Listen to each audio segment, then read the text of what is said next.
The automatic doors of the Sterling Grand whispered open. Diana Cole stepped into the marble lobby, her emerald green blazer catching the afternoon light streaming through floor-to-ceiling windows. Her heels clicked against polished stone, a sound that usually commanded attention. Behind the mahogany desk, Richard Hayes looked up. His professional smile flickered, then died. Diana approached with her leather portfolio tucked under one arm. She'd done this 100 times, unannounced inspections, quiet observations. The best way to see the truth of a property was to experience it as a guest. Good afternoon. Checking in. Reservation under Cole. Hayes's fingers hovered over his keyboard.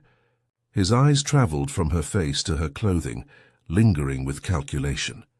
The smile that returned was different. Tight, performative. Cole.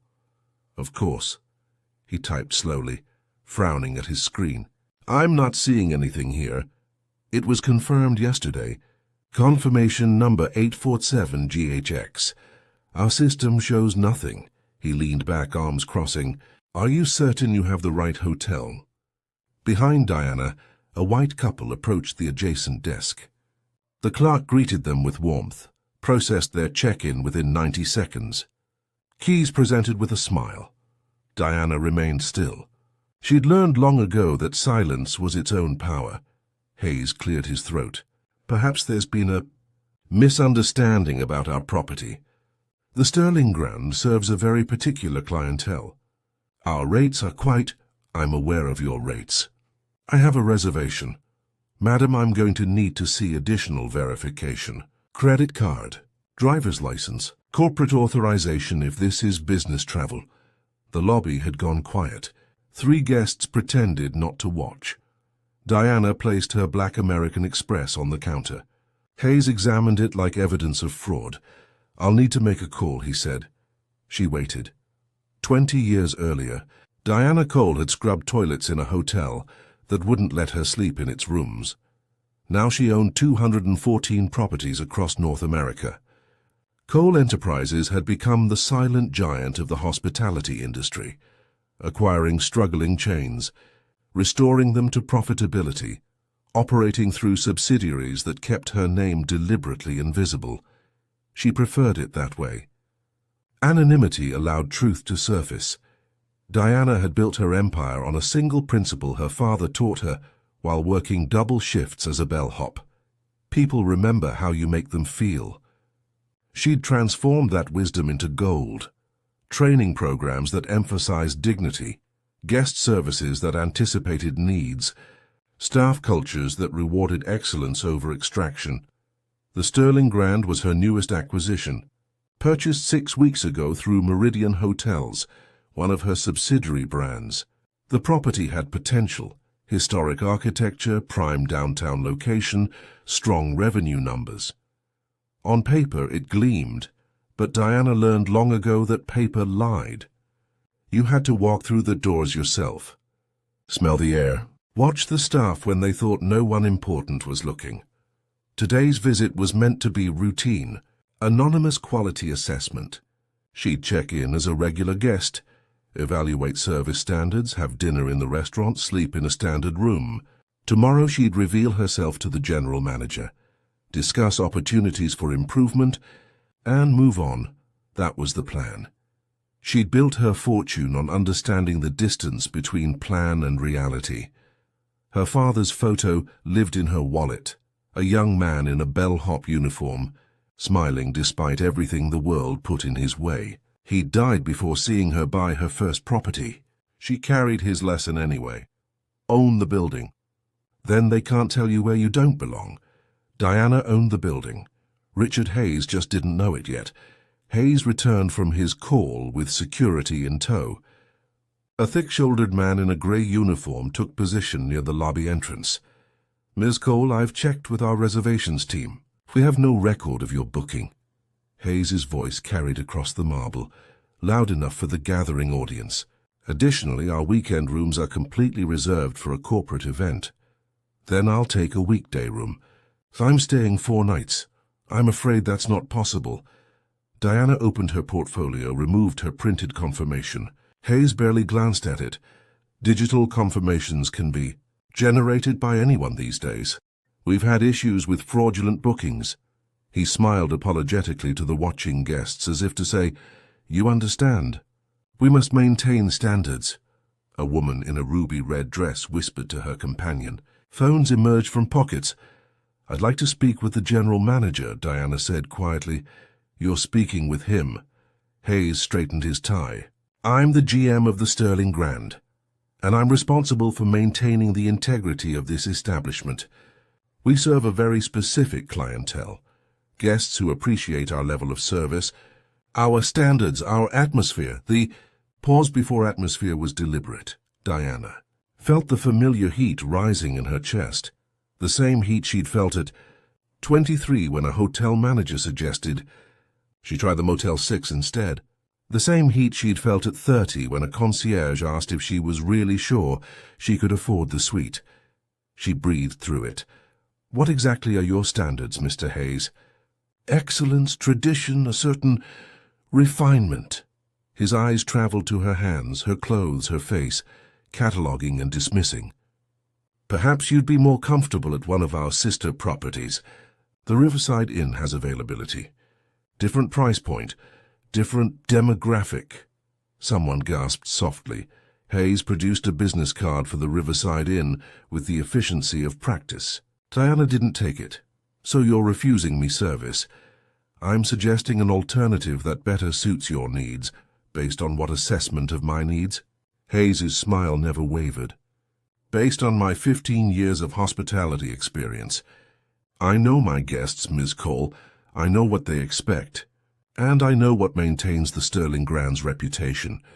The security guard shifted his weight. Diana looked at Hayes for a long moment.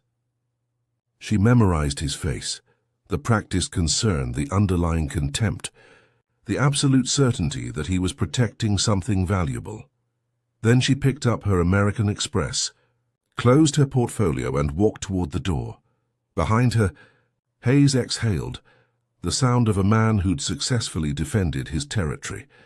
Diana sat in her car for 7 minutes before starting the engine. Her hands rested on the steering wheel, steady, despite the adrenaline coursing through her. Through the windshield, the Sterling Grand's facade gleamed in golden afternoon light. Beautiful building, rotting foundation. She'd been here before. Not this hotel, but this moment. The crystalline instant when someone decided her skin mattered more than her humanity. The first time she'd cried in a parking lot just like this one. She'd been 22, holding a college degree and a job offer, trying to rent a hotel room for a professional conference. The manager had looked at her the same way Hayes just had, like she was a problem to be solved, a category to be managed.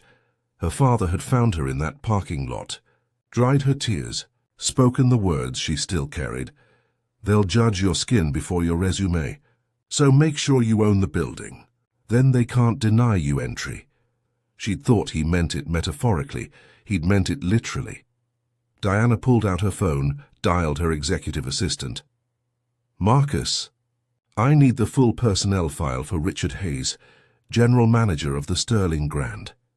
Every review, every complaint, every internal communication for the last 3 years." "Diana, what happened?" "What always happens. Except this time I own the building." She hung up before he could respond. Through the window she watched Hayes greeting arriving guests, a white couple with designer luggage. His smile was genuine now, warm. He personally escorted them to the elevator. Diana's father had taught her something else, too. Something he'd learned carrying luggage for people who never saw his face. Document everything. Silence is their weapon. Evidence is yours. She started the engine. 23 years old, and Diana Cole was invisible. She cleaned rooms at the Ambassador Hotel, moving through hallways like a ghost. Guests walked past her without acknowledgement. Management scheduled her for overnight shifts, less visible, less problematic. She was studying hospitality management at community college.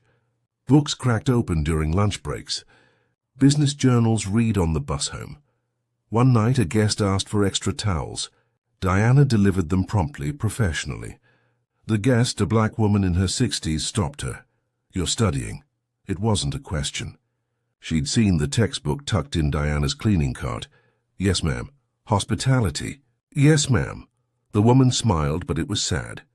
"Baby, they'll never let you manage a place like this. You know that, right?" Diana had known, but hearing it spoken aloud felt different. "Then I'll own one instead." The woman laughed, not mockingly, but with recognition. She pulled out a business card. "Evelyn Wright. I own 3 bed and breakfasts in Virginia. Call me when you finish school." Diana called 2 years later.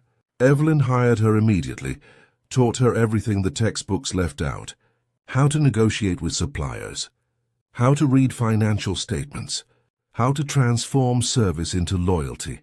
But Evelyn taught her something more important. Don't just learn the business, baby. Learn the money. Learn how to buy the thing. Because they can fire you from a job, but they can't fire you from ownership. Diana worked for Evelyn for 8 years, saved everything, studied commercial real estate. At 31, she bought her first property, a failing motel outside Richmond. She transformed it within 2 years, sold it for triple her investment. Then she bought 2 more, then 5. Then she started acquiring chains. Evelyn died when Diana owned 40 properties. At the funeral, Diana placed her business card in Evelyn's hands. "Diana Cole, CEO, Cole Enterprises." "I owned the building," she whispered. Now she owned 214 buildings. The Sterling Grand was number 215, and Richard Hayes had just denied her entry to her own property. The files arrived at midnight. Diana sat in her home office, reading by lamplight.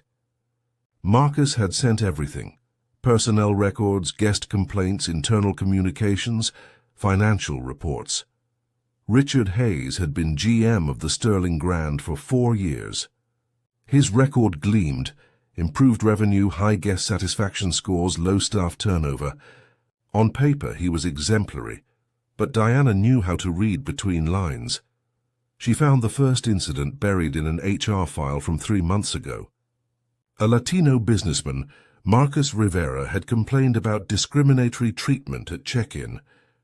Hayes had responded with a detailed letter. Guest was intoxicated, belligerent, and made inappropriate demands on staff. Security involvement was necessary for the safety of other guests. The complaint was dismissed. Diana pulled the security footage. Marcus had sent it directly to corporate. She watched a sober, professionally dressed man approach the desk. Watched Hayes's smile evaporate. Watched the same performance she'd experienced. The system errors, the verification demands, the suggestion of alternative accommodations. Rivera had recorded the encounter on his phone. Hayes had discovered this, demanded he delete it, threatened to call police for disorderly conduct. Rivera had deleted it, apologized, left quietly. Diana found 2 more. Incidents. An Arab family redirected to another property because their children might disturb our clientele. A black woman, celebrating her anniversary, told the honeymoon suite she'd reserved was accidentally double-booked and offered a standard room. Instead, Hayes had responded to each complaint with meticulous documentation of guest misconduct. His reports were masterful, clinical, detailed, unassailable, except Diana had the security footage. She watched each encounter with the sound off, then with sound on. The pattern was surgical. Hayes never used racial language, never made explicit references. He hid behind policy, behind standards, behind the protective language of professionalism. But his targets were always the same. Diana cross-referenced his record with district management communications. Every complaint that reached the regional level had been defended by District Manager Patricia Volkmann. Hayes maintains the highest standards. These complaints reflect guests who don't understand our brand expectations. The complaints never reached Cole Enterprises. They died at the district level. Diana's phone glowed in the darkness. Tomorrow, Meridian Hotels had a quarterly board meeting. Hayes would present his performance review. Patricia Volkmann would praise his excellence. and Diana Cole, owner of the parent company, would be there. She closed her laptop. Diana returned to the Sterling Grand at 10 a.m., dressed in dark jeans and a simple ivory blouse. No designer labels. No jewelry. She looked like 1,000 other guests. Hayes was at the desk reviewing paperwork. He looked up as she approached. Recognition flickered across his face, followed by something harder. "Ms. Cole, I didn't expect to see you again. I'm hoping we can resolve yesterday's misunderstanding." Diana kept her voice neutral, unthreatening. "I have business in the city this week. I'd really appreciate accommodating." Hayes set down his pen deliberately. "As I explained yesterday, we maintain very specific standards at the Sterling Grand. Standards that ensure all our guests enjoy their experience." "I understand. I'm simply asking for a room, and I'm simply maintaining the integrity of my property." He smiled, the expression never reaching his eyes. "Surely you can understand that certain establishments cultivate a particular atmosphere. Our guests expect a certain environment." A white couple checked in at the adjacent desk. Process completed in 2 minutes. Keys handed over with a warm smile. Diana watched, then turned back to Hayes. "What if I speak with your regional manager? Patricia Volkman would tell you the same thing I'm telling you. We're a team. We protect the Sterling Grand's reputation together." He leaned forward slightly. "Ms. Cole, I've been in this industry 15 years. I know how to read people. I know who belongs here and who doesn't. It's nothing personal, it's business. Business based on what criteria? Based on brand alignment, guest compatibility, cultural fit." Each phrase landed with practiced precision. "I'm sure you can find suitable accommodations elsewhere. The Riverside Inn is quite nice. More diverse." Diana felt the familiar heat, controlled it. "So you're refusing me service again?" "I'm offering you an alternative that better serves your needs and ours." She could push, could demand, could reveal herself right now. Watch his face collapse as he realized whose property he was defending. But Diana had learned patience. Revenge was a dish best served with witnesses. "You're right," she said quietly. "Perhaps the Riverside Inn would be more suitable." Hayes's posture relaxed. Victory confirmed. "I'll call ahead for you." "Arrange a booking." "That won't be necessary." She turned toward the door. Behind her, Hayes exhaled. Another threat neutralized. Another boundary successfully defended. He had no idea the boundary was about to shatter. That evening, Diana sat in the Riverside Inn's modest lobby and opened her laptop. The Sterling Grand security system fed directly to her administrative access. She watched Hayes move through the day, greeting guests with warmth or indifference depending on their appearance, managing staff with casual authority. At 6 p.m., he entered the hotel bar with 2 colleagues, District Manager Patricia Volkman and another GM from the Meridian portfolio. Diana turned on the audio. "Handled it perfectly," Volkman was saying. "These situations require finesse." Had another one yesterday. Hayes's voice carried satisfaction. "Tried to check in with some obviously fake confirmation.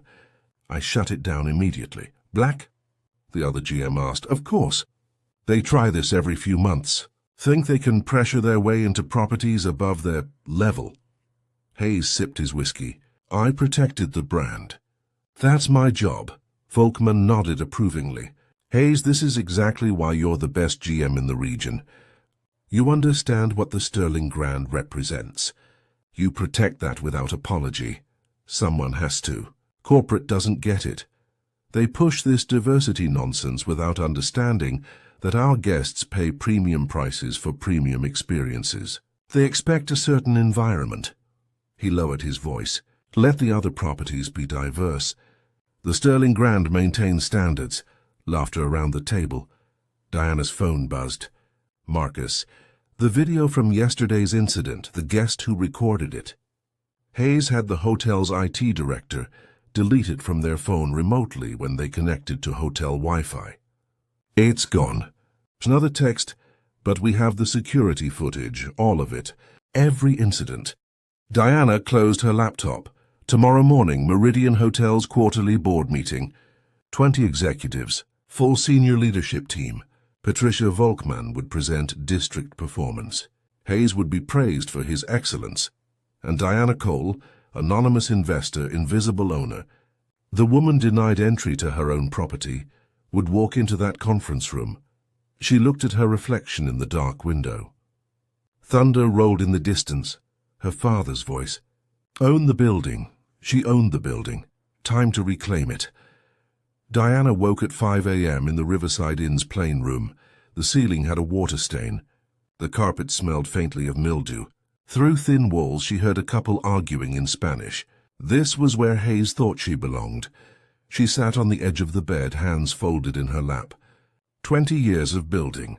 And she could still be reduced to this, sent to the suitable property, the diverse alternative, the place for people who didn't fit. Her phone showed 3 missed calls from Marcus. She didn't return them. For a moment, just a moment, she felt the weight of every humiliation, every door politely closed, every smile that died when she approached, the exhaustion of always having to prove, to document, to fight for space others simply walked into. Her father's photograph sat on the nightstand. Young, smiling, hopeful despite everything. He'd carried luggage for people who never saw his face. Died before seeing her buy her first property. Never knew she'd build an empire. But he'd known this feeling. This specific loneliness of being unwelcome in places you had every right to occupy. Diana picked up the photo, traced his face with her thumb. I own the building now, Dad, she whispered. Time to make them see it. She stood, straightened her shoulders, and began preparing for war. The Meridian Hotel's boardroom occupied the 14th floor of a downtown high-rise. Diana arrived at 8:30, 30 minutes before the quarterly meeting. Marcus met her in the lobby holding a leather portfolio. Everything's ready. Security footage, complaint records, financial analysis. Patricia Volkmann has no idea you're coming. And Hayes? He's presenting at 9:15. Excellence in guest experience management. Marcus's voice dripped irony. Volkmann's recommending him for regional GM. Diana nodded slowly. Perfect timing. They rode the elevator in silence. Diana wore a cobalt blue suit, power armor. Her father's photograph tucked in her portfolio, invisible but present. The conference room was already filling with executives. District managers, regional directors, financial officers. They nodded politely at Diana, assuming she was legal or HR. No one questioned her presence. Patricia Volkmann entered at 8:50, followed by Richard Hayes. He wore his confidence like cologne, too strong, too obvious. When his eyes swept the room and landed on Diana, he froze for a fraction of a second. Then his training kicked in. Professional smile, polite nod. He didn't recognize her authority, only her face. Volkmann called the meeting to order at 9 sharp. Morning, everyone. Excellent quarter across the board. Today we're highlighting standout performers, starting with our crown jewel, the Sterling Grand. She clicked to a presentation slide. Hayes' headshot beside the hotel's gleaming facade. Richard Hayes has managed the Sterling Grand for 4 years with exceptional results. Revenue up 18%. Guest satisfaction scores consistently above 92%. 0 major incidents. Volkmann beamed. Richard represents everything Meridian Hotels stands for. Excellence, standards, brand integrity. Applause rippled through the room. Hayes stood, moved to the front. Thank you, Patricia.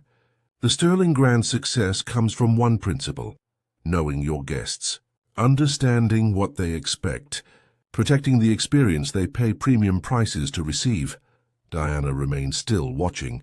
We don't compromise on standards. We don't dilute our brand. We maintain an atmosphere of excellence that our clientele recognizes and values. Hayes advanced his slide to show the lobby. Marble, chandeliers, luxury. This is what we protect. This is what generates loyalty. More nods around the table. Diana waited until he finished, until the applause died, until Volkmann asked for questions. Then she stood. I have a question. Every head turned toward Diana. Hayes's smile tightened slightly. Yes, Ms. Cole, Diana Cole. The room went silent. Several executives straightened in their chairs. Patricia Volkmann's expression shifted from confusion to recognition to something approaching panic. Diana moved to the front of the room with deliberate calm. Mr. Hayes, you mentioned protecting the Sterling Grand's atmosphere. Can you define what atmosphere you're protecting? Hayes glanced at Volkmann, who'd gone pale. I'm sorry, I don't... Let me help. Diana opened her portfolio, connected her laptop to the presentation screen. 2 days ago, I attempted to check in at the Sterling Grand. I had a confirmed reservation. I presented my credit card. I was denied service. The security footage appeared on screen. Diana approaching the desk, Hayes's smile dying. The entire encounter playing in real time.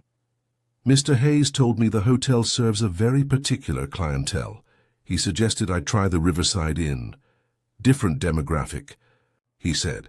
Diana's voice remained steady, clinical.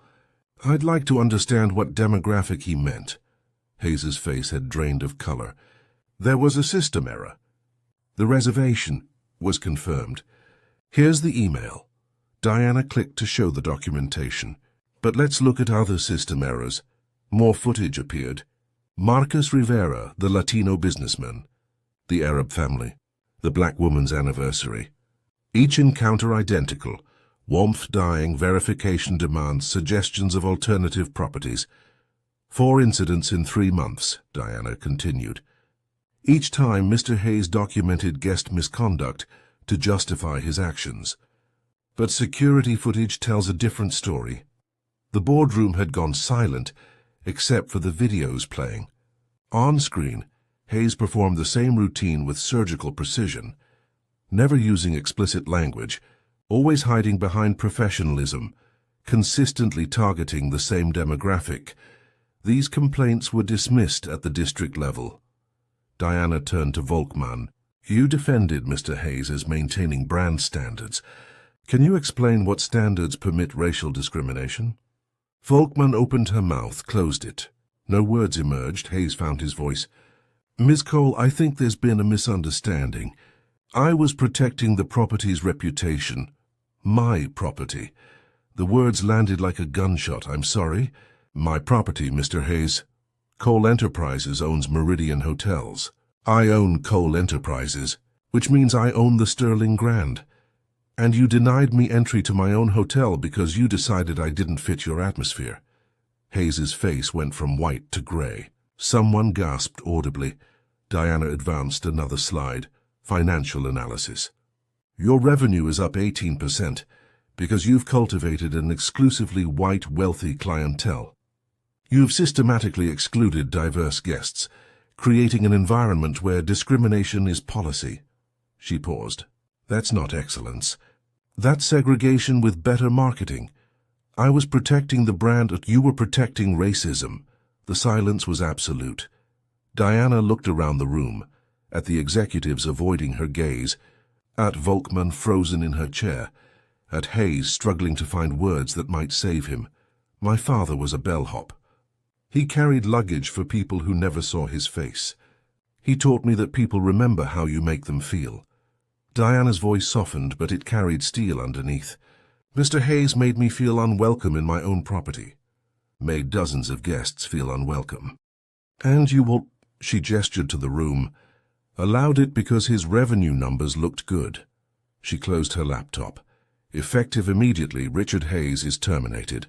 Patricia Volkmann, you're on administrative leave pending investigation, and every property in the Meridian portfolio will undergo immediate bias training and policy review.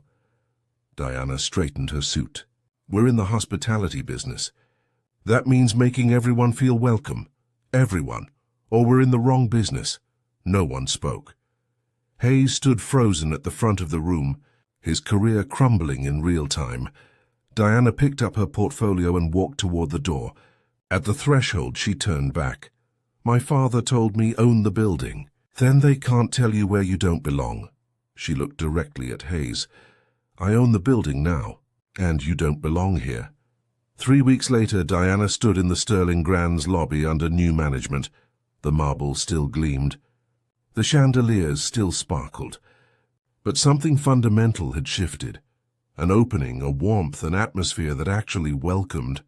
The new general manager, Maria Santos, greeted a family checking in. They were Korean, parents with 2 young children. Maria processed their reservation with genuine warmth. Recommended restaurants, arranged late checkout for their comfort.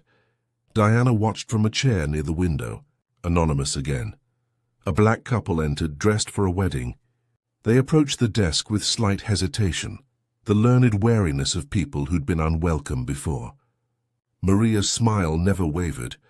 Within minutes they were laughing, comparing photos of the venue, excited about their weekend. Diana felt something release in her chest, a knot she'd carried for decades, slowly untangling. Her phone buzzed. Marcus, Hayes is suing for wrongful termination. Volkmann released a statement defending traditional hospitality standards. They're calling you divisive. Diana typed back, let them talk. We have the footage. She thought about her father, wondered what he'd say seeing this. His daughter, owner of an empire, transforming properties one policy at a time, making spaces that welcomed everyone, not just the people who fit. He'd probably say she was still cleaning rooms, just doing it from a different angle. Diana smiled at that. Near the elevator, a little girl in a lavender dress dropped her stuffed elephant. Diana picked it up, returned it with a smile. The child's mother, a black woman about Diana's age, nodded gratefully. Beautiful hotel, the mother said. It's getting there, Diana replied. She left through the front doors, and to afternoon sunlight. The Sterling Grand rose behind her, transformed, opened, finally living up to its name, her building now. Everyone's building, the way it should have been all along. That evening, Diana sat in her office with her father's photograph on the desk. She'd built an empire on his lesson, own the building. But she understood now that ownership meant more than legal documents and quarterly reports. It meant responsibility for the spaces you create, the people you serve, the culture you allow or challenge. Hayes had owned his authority and used it to exclude. Volkmann had owned her position and protected discrimination. They'd built their success on making people feel unwelcome, on protecting standards that were really just barriers. True ownership meant tearing those barriers down. Diana opened her laptop, drafted a company-wide memo. New policies, mandatory training, anonymous complaint systems that bypassed district management, regular unannounced inspections by diverse executives, and one more thing, a scholarship program named after her father. For hospitality students from underrepresented backgrounds. Full tuition, mentorship, pathway to management. Let them own buildings too. Her phone showed a news alert. Hospitality mogul exposes discrimination in own hotel chain. The story was spreading. Video footage, interviews, analysis. Some praised her courage. Others called it performance, attention-seeking, divisive. Diana didn't care about praise or criticism. She cared about the black couple checking into the Sterling Grand without hesitation. The Latino businessman welcomed instead of questioned. The Arab family given their reserved suite without accidental booking errors. She cared about spaces that truly welcomed everyone.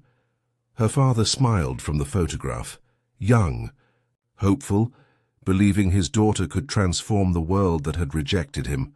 I'm owning the building. Dad, she whispered. All of them. For everyone. Outside her window, the city glowed with evening light. Somewhere in that city, the Sterling Grand stood with its doors open, truly open, for the first time in years. Diana closed her laptop and turned off the light. The work wasn't finished. It never would be. But tonight, at least, progress was visible, and tomorrow she'd keep building.